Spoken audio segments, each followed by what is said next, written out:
back before the 2016 elections caused the parasitic adulation of Hillary Clinton to shift into a higher gear, NBC News actually reported this. According to internal State Department memos, the agency might have called off or intervened in investigation into possibly illegal and inappropriate behavior within its ranks, allegedly to protect jobs and avoid scandals. This concerns the time that Hillary Clinton was Secretary of State. A State Department memo says the ambassador, quote, routinely ditched his protective security detail in order to solicit sexual favors from both prostitutes and minor children. Fast forward to April 2017, and by all accounts, the Trump administration has waged a silent war due to the lack of any mainstream media coverage of the underbelly of a human trafficking network of pedophiles. I want to make it clear today that my administration will focus on ending the absolutely horrific practice of human trafficking, and I am prepared to bring the full force and weight of our government to the federal and at the federal level and the other highest levels, whatever we can do. Already arresting 1,500 in 3 months, compared to 400 by the Obama administration in all of 2014. Attorney General Jeff Sessions holds no quarter in his efforts to undermine this pervasive horror, regardless of Nancy Pelosi and the deep state efforts to take him down. There you go. This would happen. We're going to go this way.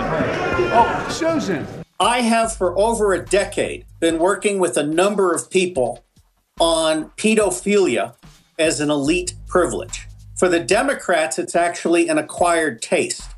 The Republicans and the elite in banking are the ones who have really made this a big league thing. Now, I'm really pleased that Jeff Sessions and James Comey, who appears to have turned around somewhat, they're going after the pedophiles among the elite. A number of arrests are expected in the next week or two. And that's putting them on notice. That's putting them on notice, isn't it?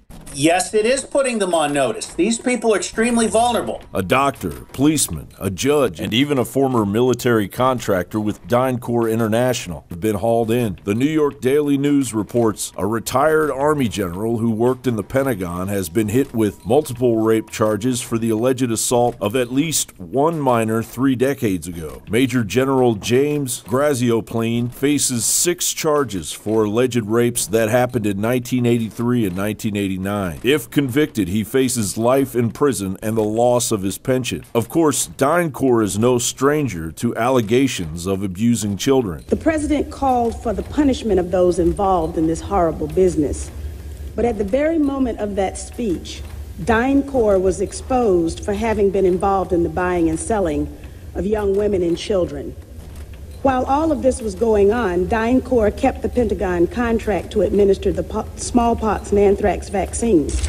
Mr. Secretary, is it policy of the U.S. government to reward companies that traffic in women and little girls? The corporations can get out of the penalty box, if you will, and be permitted to engage in contracts with the government. They're not generally not barred in perpetuity. This company was never in the penalty box. Dyncorp especially did not want the American public to know what was going on.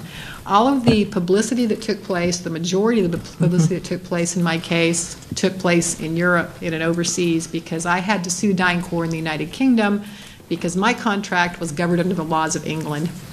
After I won my case, in addition to what Dyncorp did with settling out of court with several other whistleblowers, they realized that, gee, maybe the United Kingdom is not the best place to be governing our contracts under since we lose cases here. So since that time, they now underwrite their contracts in places like Dubai and Singapore.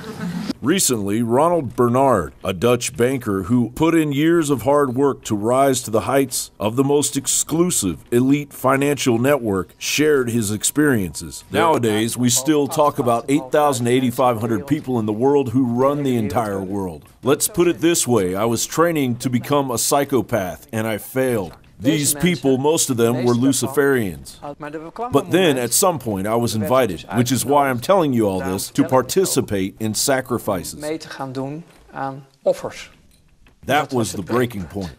There are 2 main reasons why the twisted horror of child rape continues in the ivory towers of the self-proclaimed masters of our universe. The first, all puppets must be compromised. And the second is far darker. An actual belief in the power of transugothian magic, basically a vampiric transfer of power, allowing the Luciferian elite to channel distant realms and fuel their arrogant attempt at immortality. John Bound for Infowars.com.